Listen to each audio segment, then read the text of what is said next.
Hello दोस्तों, कैसे हैं आप? देखिए, मैं कुछ तो देख रहा था ऐसे ही, तो एक न्यूज़ मेरे सामने पड़ी कि रिलायंस ग्रुप जो है, रिलायंस इंडस्ट्रीज, अपने मुकेश भाई अब फ्यूचर ग्रुप को खरीदने देख रहे हैं।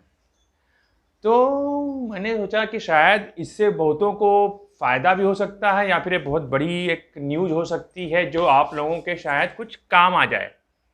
तो मैंने बोला क्यों ना इस पर एक वीडियो बनाया जाए।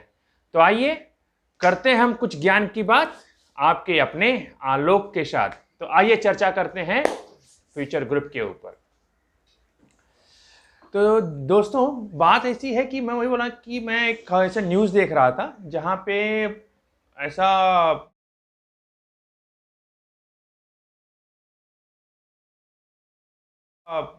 मुझे मालूम पड़ा कि रिलायंस इंडस्ट्रीज जो है वो फ्यूचर ग्रुप को खरीदने देख रही है।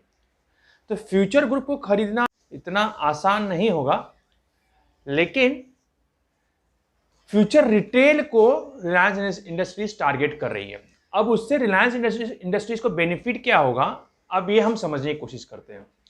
देखिए कैसा है कि अगर आप लोगों ने देखा है कि अभी रिसेंटली में रिलायंस अपना ऑनलाइन रिटेल प्लेटफॉर्म लॉन्च किया, जियो मार्ट करके।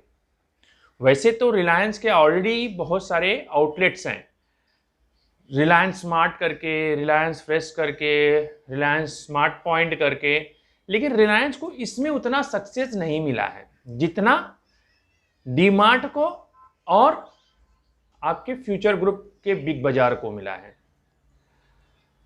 तो अब इससे रिलायंस ग्रुप को कैसे बेनिफिट होगा? देखिए, जब फ्यूचर ग्रुप एक बहुत बड़ा ग्रुप है, इंडिया का सेकेंड लार्जेस्ट रिटेल सेक्टर का ग्रुप है, और क्लोज टू फ्यूचर ग्रुप की 1700 से 1800 के बीच में इनके आउटलेट्स हैं पैन इंडिया में।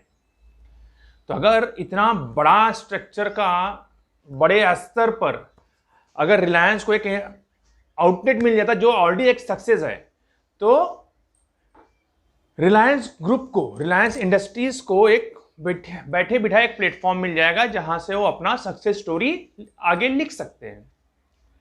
अब बात आती है फ्यूचर ग्रुप के सेल की। तो फ्यूचर ग्रुप को बेचना इतना आसान नहीं होगा किशोर बियानी को। जैसे आपको पता है कि किशोर बियानी फ्यूचर ग्रुप के ओनर हैं।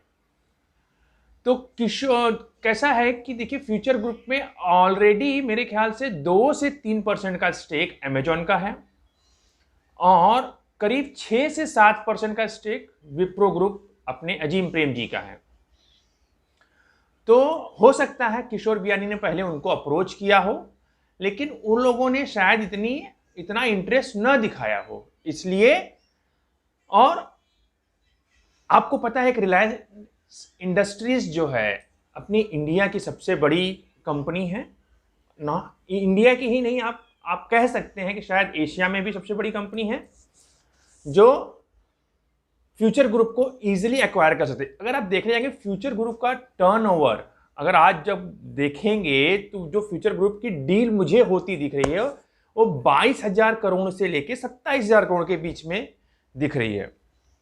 तो इतना कैपिटल और ऑलरेडी रिलायंस अपने पैर पसार रही है रिटेल सेक्टर में।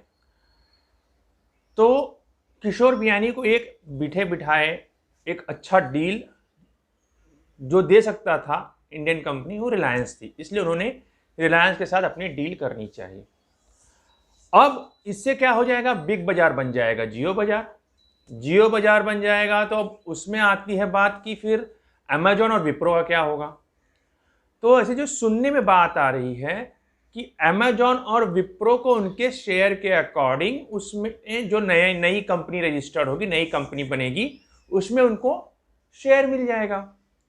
तो उनका तो एज इट इज चलने लगेगा। लेकिन ये एक बहुत बड़ा बेनिफिट हो जाएगा रिलायंस के लिए, क्योंकि रिलायंस जो अपना एक ऑनलाइन प्लेटफॉर्म देख रही थी, वो प्लेटफॉर्म बहुत ही अच्छे तरीके से बहुत ही बड़े लेवल पे एक्सपांड कर सकती है, क्योंकि रिलायंस स्मार्ट और रिलायंस फ्रेश वगैरह इतना पब्लिकली अवेलेबल नहीं थे जिस लेवल पे बिग बाजार अवेलेबल था। तो इससे रिलायंस को एक बूस्ट मिलेगा, और किशोर बियानी को एक अच्छी खासी इनकम हो जाएगी अपनी कंपनी से। तो दोस्तों अब देखते हैं इसमें कितनी सच्चाई है और कितनी जल्दी ये डील हो पाती है। तो ये सूचना, एक ऐसी जानकारी मेरे पास आई थी जो मैंने सोचा कि आप लोगों के साथ शेयर करनी चाहिए। हो सकता है कि मैंने कुछ अच्छी जानकारी आप लोगों को दी हो और आप लोगों को मेरी जानकारी जो मैंने आपको आज ज्ञान दिया पसंद आया तो मेरे वीडियो को लाइक करिए और अपने दोस्तों के साथ शेयर करिए और जितना हो सके उतना चैनल को सब्सक्राइब करवाइए। ठीक है, और इसी के साथ हम मिलेंगे अपनी अगली बात में जो होगी कुछ नई ज्ञान की बात। मिलते हैं दोस्तों आपके अपने आलोक के साथ, करेंगे फिर कुछ नई ज्ञान की बात।